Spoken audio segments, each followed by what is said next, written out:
안녕하세요. 뚱찌 이탈리아에 다시 보고 싶은 영화 2. 1번 철도는 금방 정했는데 2번은 좀 고민 끝에 정하게 됐어요. 첫 번째로 제가 두 번째 강력하게 제 마음 가는 대로 생각했던 영화는 바로 무르나오의 선라이즈라는 영화입니다.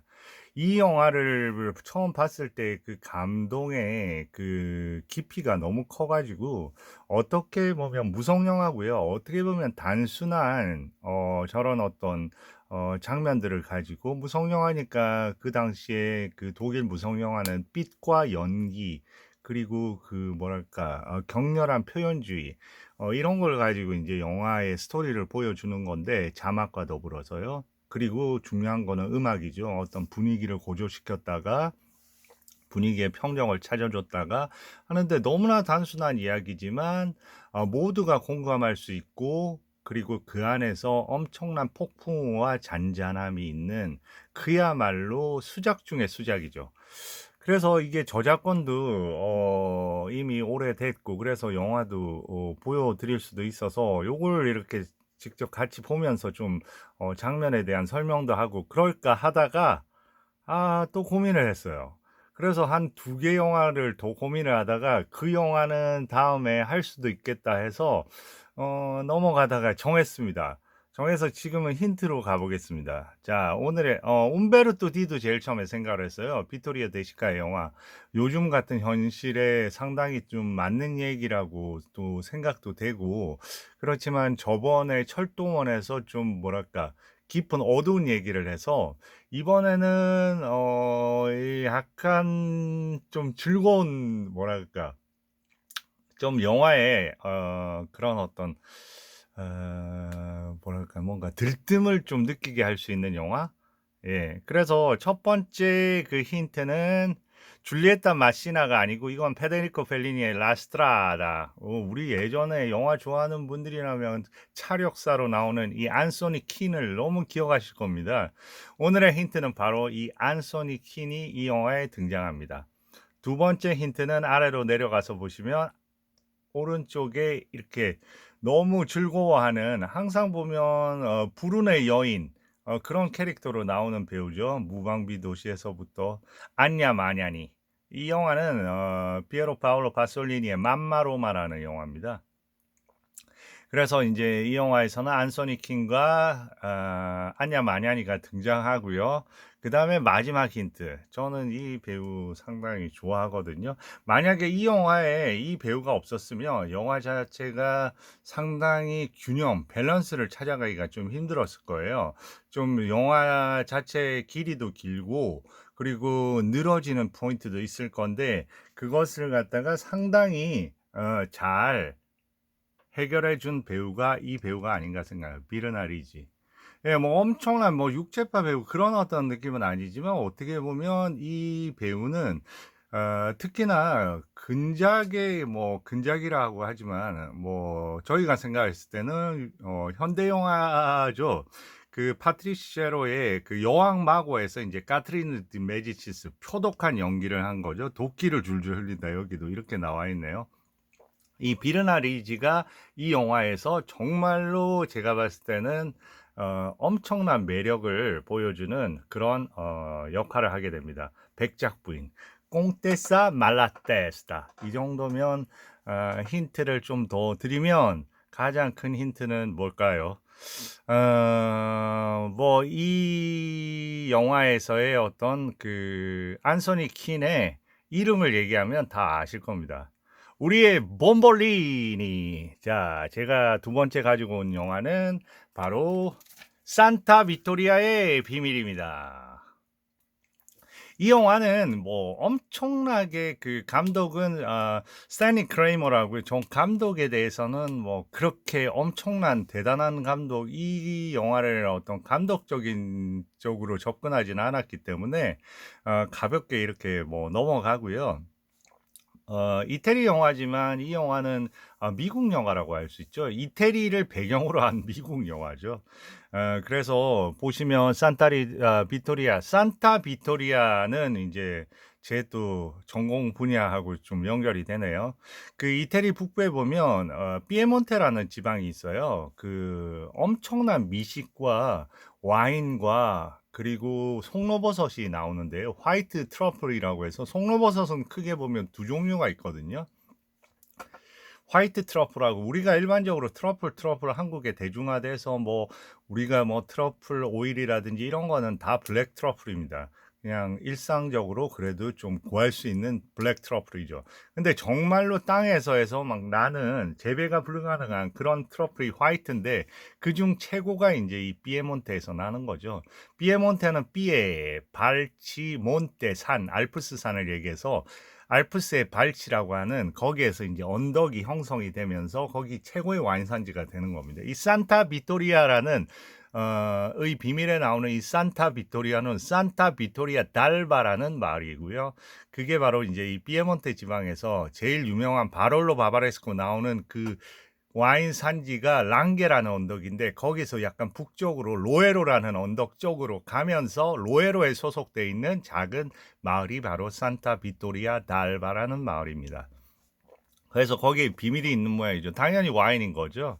그 와인을 이제 그 독일군이 이렇게 오게 되고 그 와인을 숨겨야 되는, 그죠? 여기 보면 인제 그 얼치기 그 항상 남편한테 와이프한테 구박을 받는, 바보로 구박을 받는, 이 모두가 다 바보로 생각하는 이 안냐 마냐니의 그 남편이죠. 이 봄볼리니가 우연한 기회에 마을의 시장이 돼서 그 마을에 포도주를 독일군한테 뺏기지 않으려고 숨기는 그런 얘기에서 벌어집니다. 보면 말씀드린 대로 이 영화는 로버트 크리치튼이라는 사람이 이제 쓴 장편 소설을 영화했고요. 보면 이탈리아 북부 그림 같은 산골 마을 산타 빅토리아, 파시스트 무솔리니가 실각을 하던 1943년 2차 세계대전 어느 날 호랑이 같은 부인 로자, 이 로자 나오지만 이태리에서는 아주 흔한 여자 이름이죠. 그 당연히 여기서는 그런 이름을 써야 되겠죠. 로자에게 얻어맞으면서도 매일 술에 쩔어 낙천적으로 살아가는 와인 판매상 몬볼리니. 예, 이 영화에서 보면 나중에 보면 이런 장면 나옵니다. 그 어떤 장면이냐면 이 봄볼리니가 진짜 시장으로 추대가 돼요. 그러고 나서 뭐 시장이 된 그 메달도 목에 걸고 있는데 우리 남자라면 어떻게 보면 다 느낄 겁니다. 그 전날 엄청나게 과음을 하고 그 다음 날에서 이게 꿈인가 현실인가 하는 그 장면 너무 재밌는데 그 장면에서 보면 봄볼리니가 먼저 이 목에 걸린 이 시장 메달 그거부터 봐요. 시장 목걸이 그거부터 하니까 그게 있거든요. 그다음에 이제 그 어두운 이 공간을 통해서 이렇게 계단을 내려가면서 그 장면이 저는 꽤 재밌다고 생각해요. 그러니까 이게 꿈과 현실 사이에서 그 깊은 어두운 터널을 내려가는 그런 느낌이죠. 그 안에서 인제 그 부인한테 인제 확인을 해 봅니다. 그런데 처음에 동조를 해 주길래 '이게 잘 넘어갔나.' 했는데 이내 뭐가 날라옵니까? 이내 냄비가 날라오죠. 진짜 뭐 얻어많이 맞습니다. 그래도 낙천적으로 살죠. 그다음에 마을로 독일군이 들어오면서 마을 사람들은 그들의 생활 기반인 와인을 지키기에 뭐 묘수를 쓰는데 인제 쓰는데 어떻게 할까요? 쓰는데 결국은 이렇게 해서 뭐 순박한 사람들이 정성을 다해서 만든 와인을 내놔야 되는 사실 뭐 절박한 순간이 생기겠죠. 그러고 나서 인제 그거를 시장이 지켜나가는 그런 영화입니다. 여기 보면 humor, charm, suspense, romance, knockout 뭐 이런 식으로 이렇게 표현이 돼 있는데 이 영화에서는 여기 보면 네, 여기 안소니 킨하고 옆에 이렇게 나와 있는 이 친구가 이제 하디 크루거라고 해서 독일 출신의 배우인데 꽤 미국 영화에 많이 나오고 꽤 좋아하시는 분들이 많아요. 예전에 핫탈이라는 그런 영화에서 보면 존 레인하고 같이 나오기도 했고요. 보면 여기 몬볼리니 여기 지금 보면 여기 나오네요. 여기 보면 포도밭에서 지금 막 일하고 있는 이 사람은 백작 부인인데 뭐 처음에는 그러죠. 마을 사람들 일에 자기 인제 만나는 어떻게 보면 탈영한 그 장교를 치료해 주다가 그 사람하고 사랑에 빠지는데 다들 뭐 와인을 옮기기에 정신없을 때 처음에는 그렇게 얘기합니다.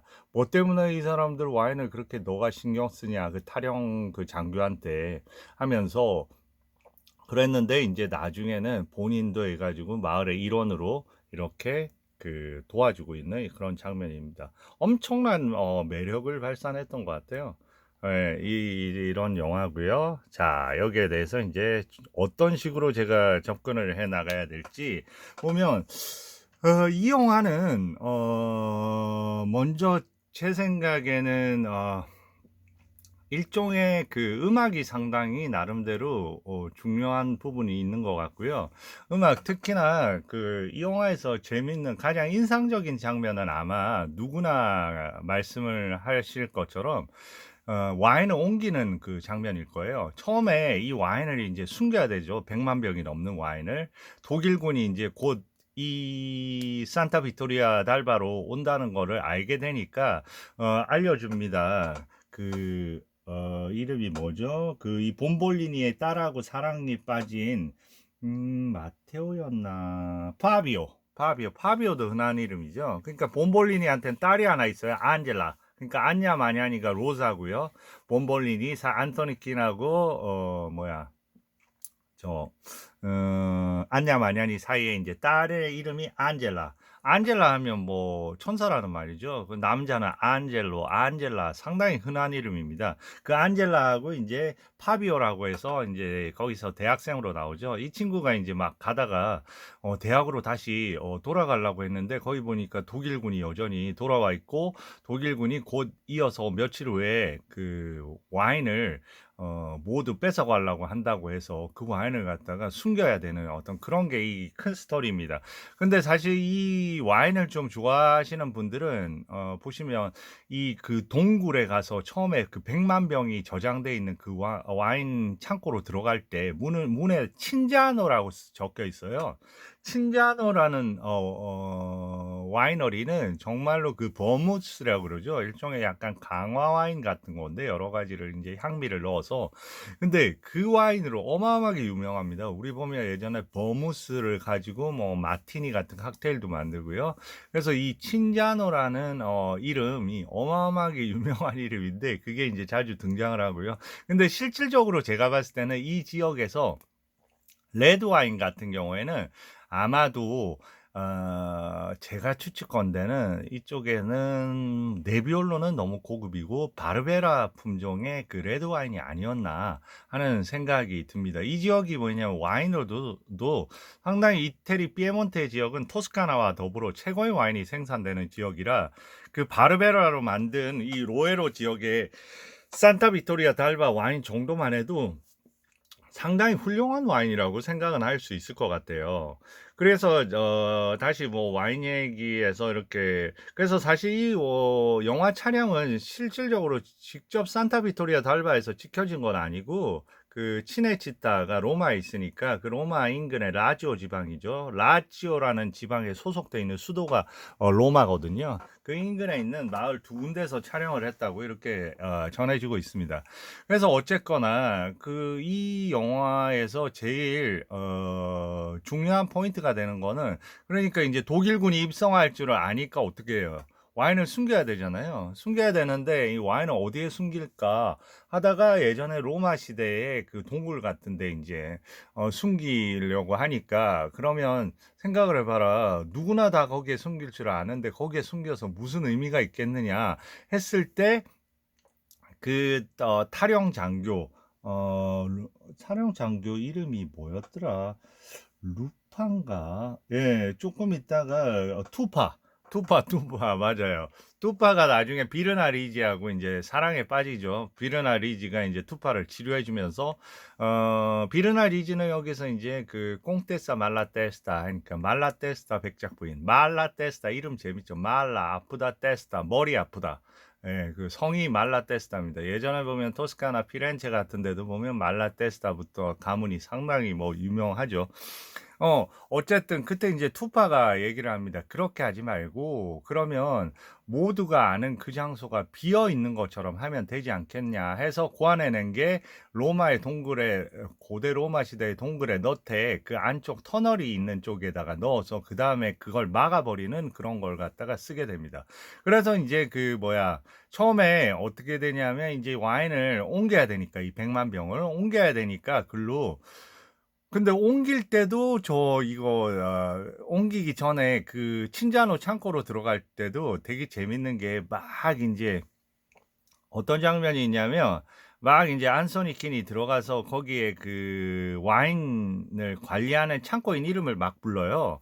막 부르면 바로 나타나면 어떻게 되겠어요? 바로 나타나면 그 공간에 어마어마한 그 100만 병이라는 그걸 상상할 수 있는 공간을 빨리 짧게 끊어 버리는 거가 되잖아요. 그러면 계속 대답을 안 합니다. 얼마나 대답을 안 하면서 아무리 불러도 대답을 안 하는 과정 중에서 안소니 킨이 계속 걸어가게 되고 그때 카메라가 따라가게 되니까 그 군데군데 이게 100만 병이라는 이 숫자가 얼마나 많은 와인들이고 그걸 인제 보여줄 수 있는 충분한 시간을 갖게 되는 거죠. 그리고 나서 인제 그 눈앞에 그 와인지기가 나타납니다. 그때 와인지기가 바로 뭐라고 하냐면 대뜸 좀 화를 큰 소리로 하면서 "조용히 얘기를 하라. 지금 그렇게 목소리를 하게 되면 이 와인이 쉬게 될지도 모른다." 그러니까 와인이 평온히 잠들어 있는 저는 그래서 모르겠어요. 제 개인적으로는 늘 그런 공간에 들어가는 게 그렇게 엄숙함도 느껴지고 그리고 마치 과거로 가는 느낌이라 여러분들도 농장 이런 데 방문하셨을 때 그 공간에서 그런 어떤 그 넓은 저장고가 있는 예전에 그 오래된 시대의 동굴 같은 걸 가 보실 기회가 있으면 거기서 천천히 그 안에서의 어떤 그런 침묵을 좀 음미해 보시는 것도 도움이 되실 겁니다. 그래서 100만 병을 이렇게 어떻게 옮기냐 했을 때 처음에는 항상 보면 그 이태리적이라는 거는 저는 사실 이런 영화는 오히려 보면 이태리어로 했으면 더 분위기가 살았을 것 같아요. 근데 주인공 전부 이게 영어로 진행이 되거든요. 그게 좀 아쉽긴 해요. 근데 이제 영어로 진행이 안 됐으면 좀 어려웠을 부분도 있겠지만 만약에 이 영화가 이태리 자체로 하고 좀 더 토속적인 거에 깊숙이 가면서 약간 더 그 내추럴한 걸 갖다 더 보여줄 수 있었으면 훨씬 더 수작일 수 있었겠다. 그런데 이제 그런 부분을 차치하고서라도 이 영화 자체의 매력은 넘치는 것 같습니다. 아마 제가 이 영화를 갖다가 하기로 생각했던 것 중에 제일 큰 게 아마 이거였을 거예요. 제가 이거를 진짜 어린 시절에 봤으니까 한 40-50 년은 됐을 것 같은데요. 한 40년 이상은 넘었을 것 같은데 본 지가요. 그런데 인제 저한테는 요새 영화의 그 자막에는 그 자막이 안 들어 있더라고요. 근데 예전에는 벽에 인제 무솔리니의 시대가 가고 인제 우리의 새로운 봄볼리니 시장이 나타났을 때 예전에 이런 게 막 적혀 있었어요. 벽에다가 이런 게 "Better to live one day as a lion than 100 years as a lamb." 그러니까 양으로 착한 뭐 양으로 100년 사는 보다는 사자로 하루 사는 게 더 낫다. 무솔리니. 이렇게 해 가지고 벽에 적혀 있으면 그다음에 인제 옆에 봄볼리니가 시작이 되고 났을 때 그다음에 인제 뭐라고 적혀져 있냐면 봄볼리니를 "차라리 100 년을 사는 게 낫다. 봄볼리니." 이렇게 돼 있거든요.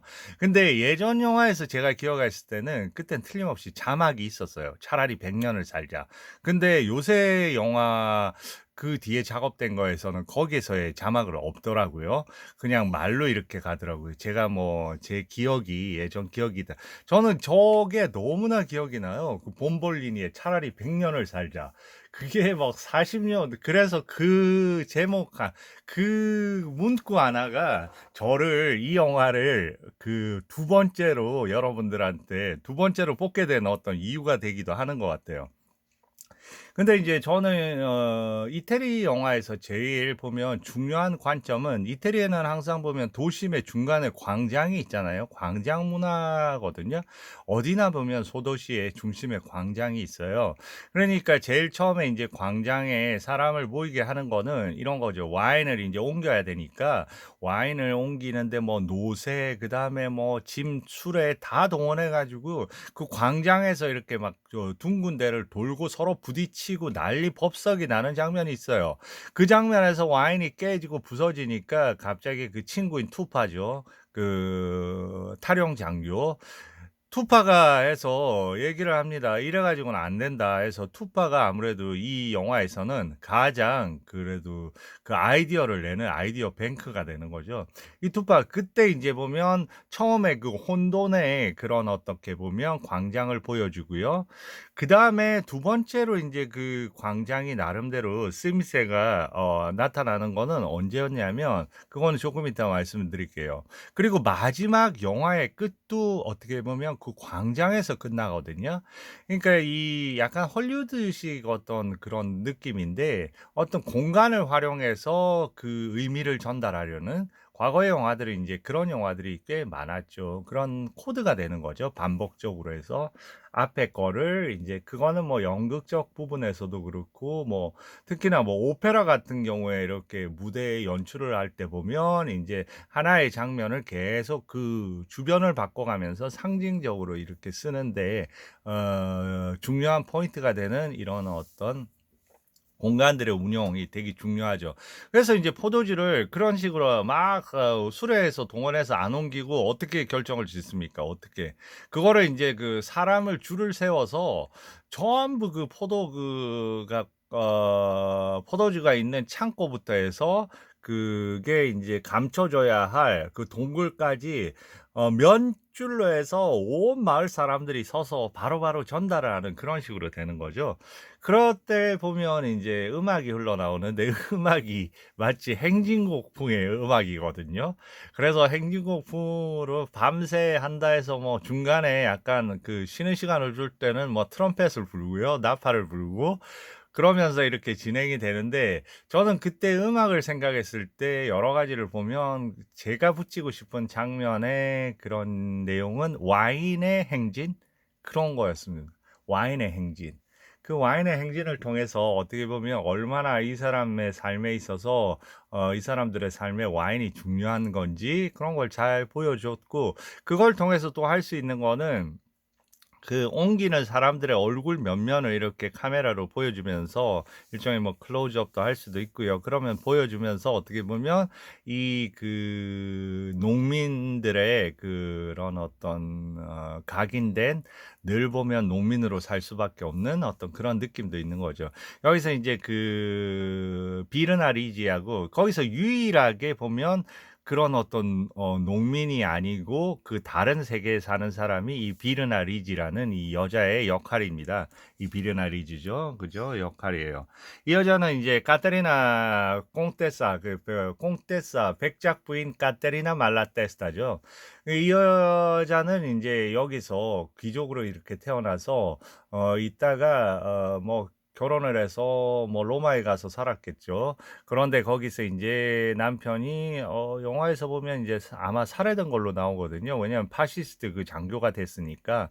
그래서 인제 다시 돌아와서 여기서 그러니까 처음에 보면 다 우중충한 이런 배경인데 처음으로 밝은 배경의 집을 보는 거가 첫 번째로 나오는 게 그게 상당히 대조되는 게 안냐 마냐니하고 안소니 킨의 직업은 포도주 이 판매하는 사람이거든요. 카페를 조그마하게 하고 그 안은 항상 어두침침하고 아주 그 색감이 어두워요. 반면에 그게 그러니까 농부들 이 사는 그런 어떤 공간을 보여주는 거죠.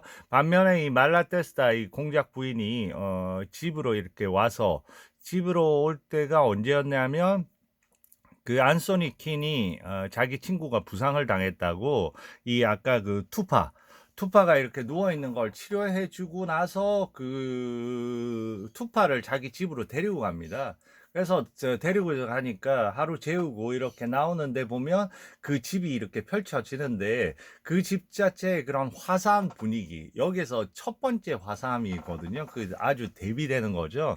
그래서 그때 투파하고 그 포도주를 다, 막 옮기고 이러는데, 투파도 어떻게 보면 자기 아버지가 그런 어떤 소장용 출신이었던 거죠. 그때 이렇게 그 이 콩테사 말라테스타 이 카테리나가 태어났을 때 모두한테 이제 막 뭐를 술도 주고 막 그런 걸 갖다 받아오고 뭐 이런 상황에 있었던 정도로 서로 간에 어떤 격차가 있었고, 어디 영화에서 그런 얘기를 합니다. 이 콩테사가 우리는 항상 우리고 그리고 농부는 항상 뭐 농부다 뭐 이런 얘기를 하는 대목이 있거든요. 그래서 그걸 통해서 이렇게 계급의 그런 부분도 이렇게 느껴지는 거죠. 그래서 유일하게 그런 어떤 뭐랄까 해서 결국은 보면 나중에 독일군이 왔을 때도 독일군 장교 그 하디 크루거가 역할을 하죠. 그 프룸이라는 어떤 이름의 장교가 나왔을 때 이 장교도 마을에서 지나가는 아무한테도 관심이 없는데 첫눈에 이제 반해버린 거죠. 이 비르나 리지한테. 그래서 영화는 이렇게 진행이 되는데 거기에서 이제 그 와인을 이렇게 숨기고 와인 병수를 줄여서 그 새로 온 그 독일 장교하고 이렇게 내고를 하는 그 가운데서 뭐 미친 발광을 하면서 막 연기를 하는 그 안소니 킨의 연기도 좀 압권이었고요.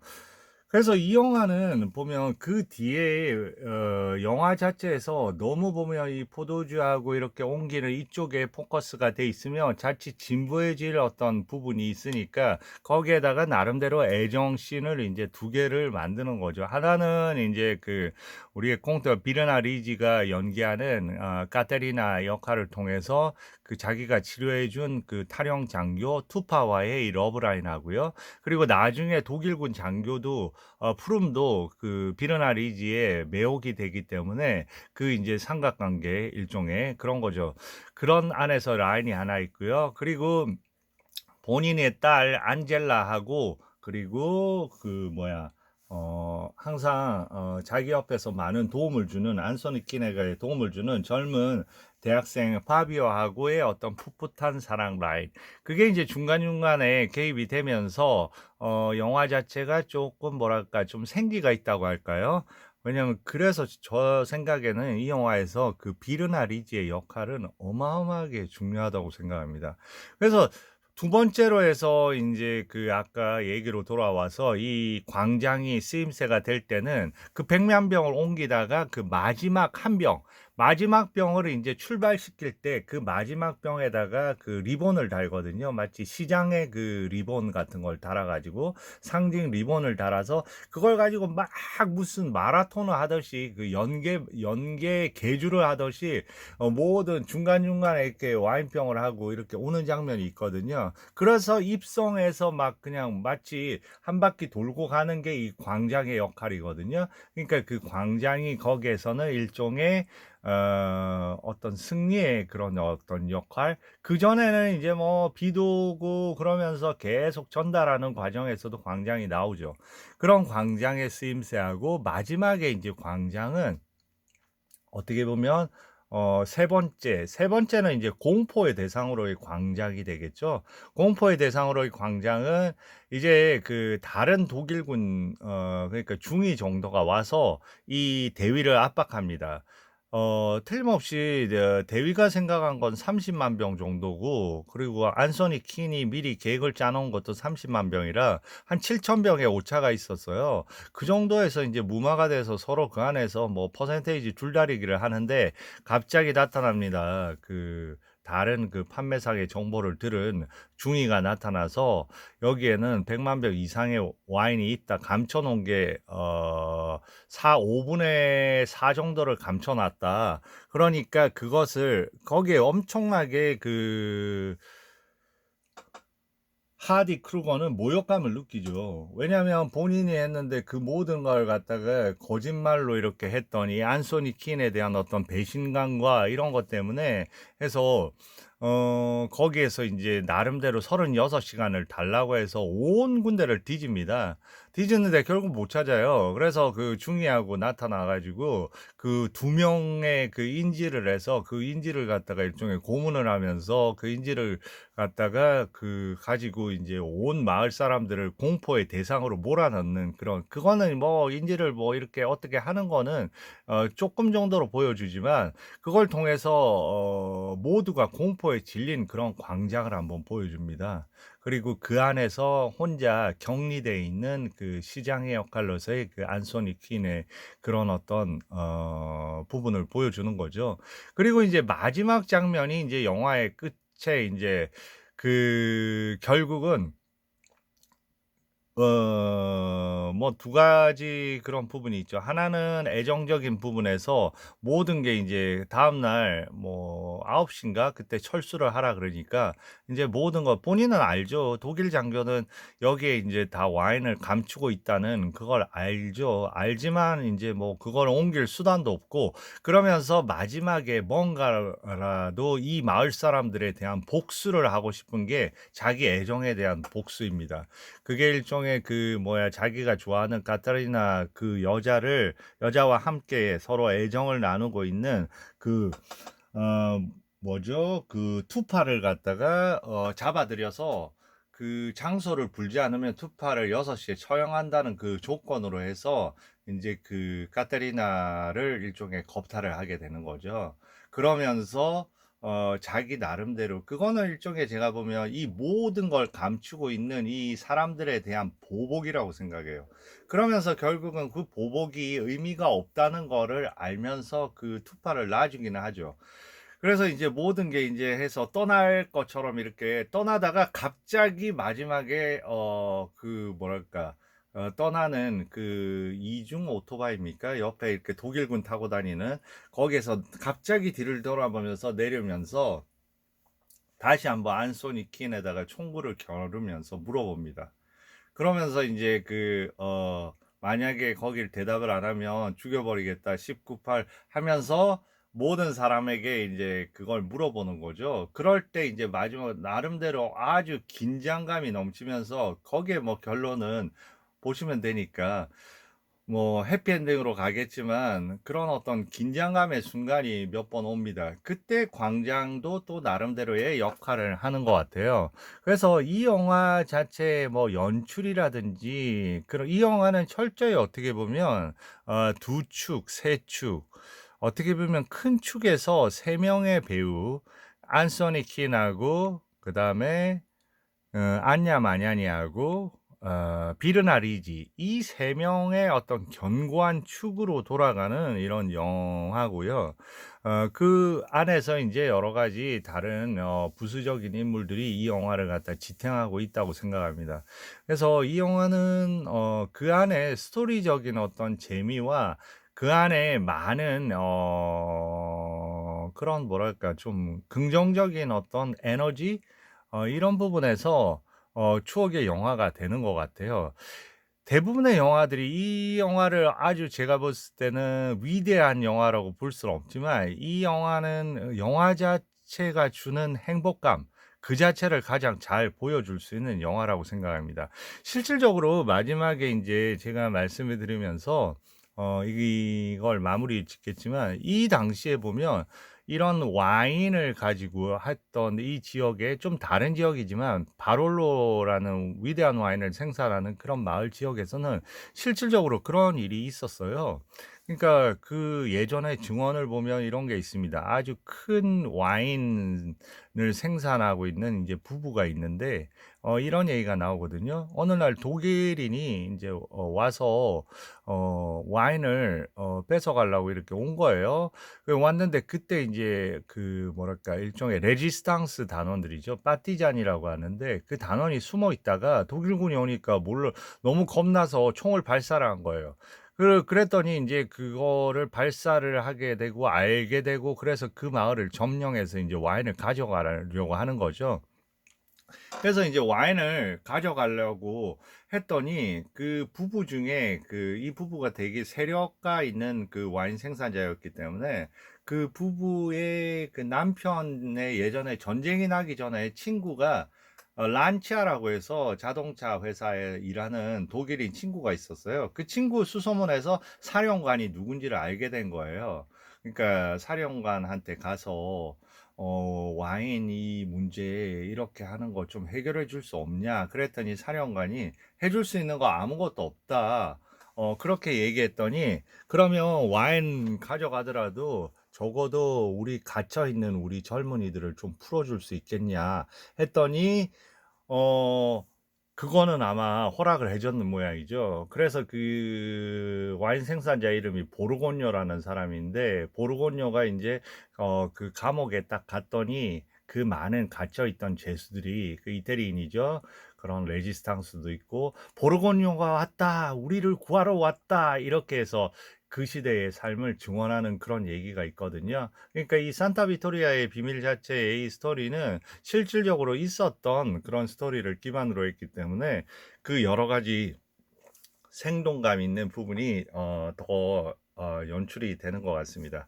그래서 마찬가지로 해서 마지막으로 해서 이 장면 보면서 오늘의 두 번째 영화를 끝나겠습니다. 바로 이 장면입니다. 이 장면 이제 막 해서 이제 달려와서 마지막 100만 병 와인 중에 마지막 걸 달려와서 이제 전달을 하고 이분이 되게 조그맣거든요. 그래서 무등을 태워서 또 전달이 되고 그런 장면입니다.